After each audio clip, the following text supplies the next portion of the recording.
There's this tension between us and Intel that is discussed today, and I think that at the core of it, if you will, is the battle for the soul of the PC.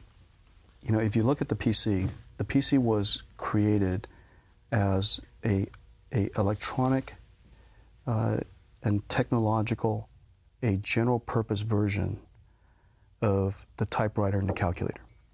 And notice the two killer apps that got us here was Word and Excel. Right. Okay. One is a calculator, one's a typewriter. And so the architecture of the personal computer is based around a processor called the CPU, which is optimized for, designed for text, characters, numbers, and number crunching. The computer has become, all of a sudden today, a medium for artistic expression.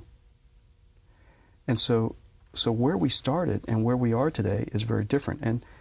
And along the way, what happened was, and what made this possible, this virtual world capability, this experiencing the world capability, virtual worlds and imaginations and artistic expression, what makes that possible is this processor we invented called the GPU. Right.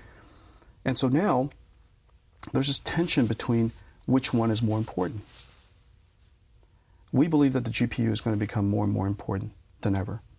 And instead of just manipulating text and numbers, the world's going to want to manipulate images. And what do you think Intel believes? I think that they clearly believe that the GPU is becoming more important because they want to take you on. They want to take us on, and so I think there's a good reason for that. And the perfect metaphor, you know. Okay, these are things you brought with us to show me. Yeah, let me show you. It's really the battle of which one's more important. And your argument is? Our argument is that the CPU is important. You can't do without it. But where we want to take the future of computing, the GPU is going to do the job. But can the GPU do it alone? The GPU surely can't do it alone. Exactly. Yeah. So you're just simply arguing that you need both. If you want to reach the potential of where the technology is. That's right. You need both a GPU and a that's right. You need both. CPU. And that there's a shifting of relevance, if you will. So, but do you envision in your most expansive moments that NVIDIA has the possibility of becoming as powerful and as huge as Intel?